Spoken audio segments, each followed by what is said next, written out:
messieurs, bon réveil et bienvenue dans ce journal. Vous allez le voir en images, le président Alassane Ouattara a regagné Abidjan hier samedi en début de soirée. Il revient de Lomé, la capitale togolaise, où il a pris part au sommet de l'Union africaine sur la sécurité maritime.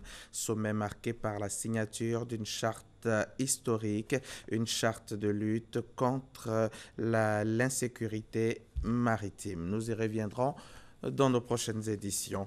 La première dame de Côte d'Ivoire, Dominique Ouattara, elle a parrainé ce même samedi l'inauguration du village SOS d'enfants d'Abobo après sa totale réhabilitation. Le compte-rendu de Viviane Haïm. Le village d'enfants SOS d'Abobo aborde fièrement de nouveaux habits. Ce centre qui accueille depuis 47 ans des enfants orphelins ou abandonnés ou séparés de leurs parents avait subi au fil des années une profonde dégradation de ses infrastructures. Mais ce n'est désormais plus qu'un souvenir. Ce centre vient d'être entièrement rebâti grâce aux contributions de donateurs internationaux mais aussi locaux qui soutiennent ce centre humanitaire. Les jeunes pensionnaires vont pouvoir vivre dans un cadre plus agréable et propice à un bon épanouissement. La première dame de Côte d'Ivoire, qui apporte une attention constante aux enfants de ce centre, a bien voulu parrainer ce samedi cette cérémonie d'inauguration. Présente auprès de ses filleuls, elle avait toute la patience et les attentions de la maman qu'elle est pour eux. La forte pluie qui s'est invitée en pleine cérémonie n'aura pas réussi à gâcher ce moment de communion. Les enfants tenaient à exécuter, même sous la pluie, leur ballet pour Maman Dominique. Maman Dominique, c'est un réel plaisir pour nous de partager ce moment avec vous. Mon petit cœur bat tellement fort que de votre place, je suis sûre que vous ressentez toutes mes émotions. Alors, merci Maman Dominique de continuer à soutenir SOS Village d'enfants Côte d'Ivoire. Je voudrais saisir cette occasion pour vous dire merci et saluer notre papa, le président de la République. La première dame de son côté est venue avec de nombreux dons pour ses filleuls. Des dons en équipements divers et en vivres pour un montant de 25 millions de francs, sans compter un don en espèces d'un montant de 5 700 000 francs. Le SOS Village d'enfants d'Abobo compte à ce jour 114 pensionnaires enfants et jeunes qui bénéficient d'un encadrement de type familial. Mais en 47 ans d'existence, ce centre aura permis à 800 enfants de devenir des adultes à part entière. Plus de 800 enfants ont grandi à SOS Village d'enfants à Bobo.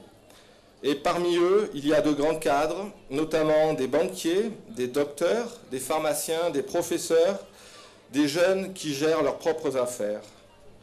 Pour ne citer que cela, des personnes qui sont désormais très bien intégrées dans la société ivoirienne. Et c'est ici notre plus grande fierté de pouvoir apporter à l'édifice de ce pays des jeunes qui deviendront des cadres et qui seront intégrés dans cette société. Représentant le gouvernement, la ministre de la promotion de la femme, de la famille et de la protection de l'enfant a signifié le crédit que le gouvernement accorde à l'action en Côte d'Ivoire de l'organisation internationale SOS Village. La question de la protection de l'enfant est l'une des priorités du gouvernement. C'est pourquoi nous saluons l'initiative des villages SOS de l'alternative de prise en charge familiale donnée aux enfants orphelins abandonnés qu'ils protègent chaque jour. Pour sa part, la première dame s'est réjouie des nouvelles installations de SOS Village d'enfants d'Abobo et elle a félicité l'action de cette ONG internationale en Côte d'Ivoire. Le village bénéficie à présent de très beaux bâtiments neufs dont pourront bénéficier nos chers enfants. L'espace a fière allure et je tiens à féliciter toutes les personnes qui ont œuvré pour sa réhabilitation complète. Comme vous le savez, le bien-être de nos enfants a toujours été une préoccupation majeure pour moi. De ce fait, je suis particulièrement attentive à la situation des enfants du village SOS d'Abobo et à leur bien-être. Les voir grandir et s'épanouir dans un environnement sain, malgré les moments difficiles rencontrés au début de leur vie, est une réelle source de bonheur et d'apaisement. La cérémonie s'est achevée par une visite des nouveaux aménagements du village. Le ministère de la Santé et de l'Hygiène publique dispose désormais d'un document de référence qui porte sur l'amélioration de la qualité des soins de services de santé en Côte d'Ivoire. Le document a été réceptionné par la ministre de la Santé Raymonde Goudou Kofi et devra permettre d'assurer un bon état de santé aux populations. Le reportage signé Grace Kando. Les problèmes qui empêchent les hôpitaux de satisfaire les patients en termes de qualité de prise en charge sont connus. Entre autres, le manque de formation continue des agents de santé, la vétusté et le déficit en matière d'équipement. Pour pallier ces insuffisances, une redynamisation du secteur hospitalier s'impose. Un document de politique nationale d'amélioration de la qualité des soins et des services de santé en Côte d'Ivoire vient d'être élaboré par des experts avec l'appui financier et technique du PEPFAR et de l'USAID. Cet outil prend en compte 8 axes prioritaires du Plan national de développement sanitaire 2016-2020. Il y a un grand partenariat entre les États-Unis et la Côte d'Ivoire, surtout dans le domaine de la santé. La politique que nous célébrons aujourd'hui, ça va aider à être une guide pour le Côte d'Ivoire, pour améliorer le système de santé. Je suis heureuse aujourd'hui, avec l'accompagnement de nos différents partenaires financiers, de recevoir ce document de politique qui va être présenté au gouvernement avec validation en Conseil des ministres par le président de la République. Et cela va être mis à la disposition de tous les agents de santé afin qu'ils aient comme une sorte de feuille de route de pouvoir regarder et suivre exactement ce qu'il est nécessaire de faire aujourd'hui pour avoir un système de santé performant et périn. La ministre de la Santé et de l'Hygiène publique, Raymonde Goudou Kofi, invite les acteurs de la santé à s'approprier ce document pour que les dysfonctionnements soient corrigés. La marche comme moyen de santé et de bien-être, c'est le leitmotiv de la fraternité sportive de l'église Notre-Dame de l'Incarnation de la Riviera Palmeraie. Chaque samedi matin, depuis 2 ans, cette association d'hommes et de femmes de tous âges arpente les rues de leur quartier par la marche sportive dans l'optique de garder la forme et éviter certaines maladies comme certaines maladies cardiovasculaires. Notre reporter Herman Niamien les a suivis le samedi dernier. Son reportage. 6h15, première prière et voilà nos marcheurs lancés dans le quartier de la Riviera Palmeraie. Au pas de course, ce sont au total les 6 km hebdomadaires que la fraternité sportive de Notre-Dame de l'Incarnation va encore parcourir ce samedi matin. Ni la distance, ni les côtes, encore moins les automobilistes, ne pourront faire reculer nos marcheurs, car ils le savent, le sport, c'est une question de vie. Le sport, on le dit, ça prévient beaucoup de maladies, que ce soit les maladies cardiovasculaires, que ce soit les maladies digestives, que ce soit les maladies rhumatologiques, les maladies pulmonaires, et ça évite certaines maladies comme l'arthrose, les maladies de surcharge, ça lutte contre l'obésité. 7h10, soit 55 minutes plus tard, les voilà. Enfin, nous voilà de retour au point de départ. Petite pause et passons à l'autre étape des activités. Étirement avant la danse sportive.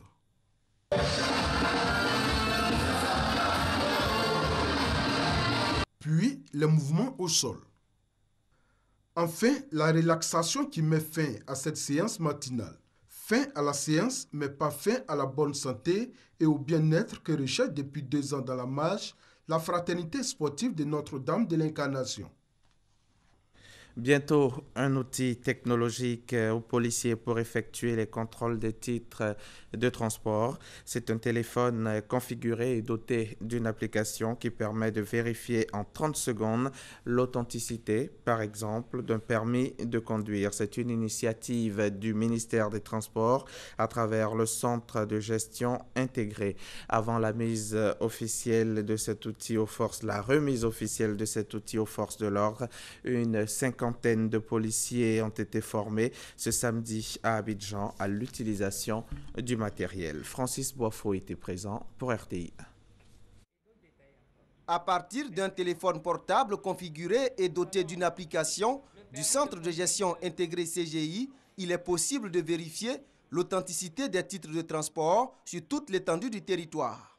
Par exemple, au contact d'un permis de conduire en règle, vous avez toutes les informations, et cela en 30 secondes. En revanche, aucun indice sur l'écran quand le permis est faux. L'utilisation de cet outil de contrôle routier a fait l'objet d'une formation à l'attention d'une cinquantaine de policiers. Cet outil permettra à nos hommes d'être plus performants sur le terrain, en temps réel d'avoir un résultat.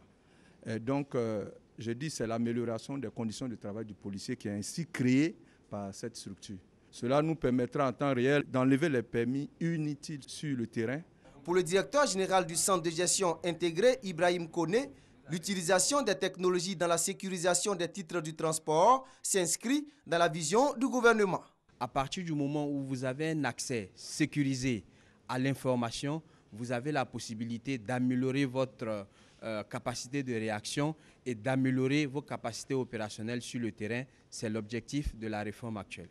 Bientôt, cet outil qui permettra de traquer les faussaires des titres de transport sera officiellement remis aux policiers. Parlons un petit peu cinéma dans ce journal.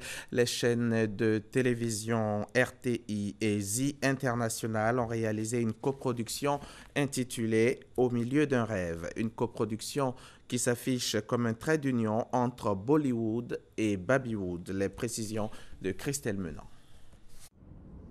Vous ne l'appellerez plus Dr Boris. L'acteur Ahmed Swané campe un nouveau rôle qui fera parler de lui et de la Côte d'Ivoire. C'est à Dubaï qu'a débuté le tournage de la série Au milieu d'un rêve, une coproduction RTI, The Entertainment Enterprise. Ici, je suis Emmanuel Diallo. Emmanuel Diallo qui est un homme d'affaires ivoirien qui vient pour un projet chercher un partenariat à Dubaï. Et le projet plaît bien. Ses partenaires travaillent là-dessus. Et je ne vais pas entrer dans le détail du scénario, mais... Ce qu'il est déjà possible de dire, c'est que l'histoire promet surprise et rebondissement à découvrir dans 26 épisodes de 26 minutes chacun. La RTI a l'exclusivité de la diffusion pour ses chaînes et pour toute l'Afrique francophone. Les droits de diffusion au Moyen-Orient, aux États-Unis et en Grande-Bretagne sont détenus par la major indienne Zi. Nous recherchions un partenaire aux idées progressistes quant au scénario. C'est une des raisons principales qui nous a poussés à nous engager avec la RTI. Un partenaire capable d'apprécier l'orientation de nos contenus et d'apporter de la valeur ajoutée. C'est définitivement le début d'une collaboration qui s'annonce fructueuse. Près de 300 millions de francs CFA investis dans cette coproduction de The Entertainment et de la RTI. C'est un premier trait d'union entre Bollywood et Babywood, mais c'est surtout le mariage d'une technique éprouvée et d'un immense potentiel créatif encore peu exploré. La télévision réunit les gens, elle rapproche les continents. Nous expérimentons d'autres cultures, d'autres horizons, sans avoir à y être. Et ça, c'est ce qu'il y a de mieux. Il faut aller vers ceux qui sont un peu plus grands pour espérer devenir aussi plus grands, bénéficier de leur expérience. Les Indiens ont fait une vaste opération de charme culturel vis-à-vis de l'Afrique à travers leurs films. Et donc, pourquoi pas nous, dans le sens contraire, faire connaître la... Quelques heures après son atterrissage dans l'Émirat, Emmanuel Diallo a rendez-vous sur les lieux de tournage d'une séquence pour une séance d'essayage. Ici, je viens juste avec mes dessous. Tout le reste est fourni par la production. Voilà. Puis viennent les essais maquillage. L'acteur doit paraître la soixantaine d'âge que demande le rôle. Costume et maquillage validés par le metteur en scène. Quelques séances de briefing plus tard, Emmanuel Diallo entre en scène. Action! Oh, a crown. My friend. Oh, good to see you. So good to see you. Wow, welcome to Dubai. Thank you. Come. Vous le verrez dans 4 à 5 épisodes de la série qui sera bientôt diffusée sur les antennes de la RTI. D'ici là, l'équipe de production et les acteurs principaux indiens sont attendus pour quelques jours de tournage sur les bords de la lagune ébriée. Reportage signé Christelle Menant, de retour de Dubaï. En RDC, République démocratique du Congo, 4 personnes sont mortes hier samedi lorsqu'une roquette de l'armée est tombée sur une école secondaire de Butembo au nord Kivu. Selon la société civile de Butembo, les militaires cherchent à dissuader des membres d'une secte chrétienne de se rendre à Béni. Docteur Sylvie Ngokembot est libre. Cette militante d'une ONG médicale gabonaise avait été arrêtée le 5 octobre dernier. Elle était détenue depuis par la sécurité militaire. Elle a finalement été libérée. Sylvie Ngokembot avait écrit un rapport sur les personnes blessées et tuées lors de la répression post-électorale pour le compte de Jean Ping. Et puis, pour terminer, présidentielle aux États-Unis, voyant son parti l'abandonner, sa popularité diminuer dans les sondages, les attaques se multiplier dans la presse après les révélations sur son comportement avec les femmes, Donald Trump dit vouloir soumettre sa rivale à un test antidopage avant le débat de Las Vegas, car il la soupçonne d'avoir pris des produits dopants avant celui de dimanche dernier. Bon dimanche sur la chaîne qui rassemble.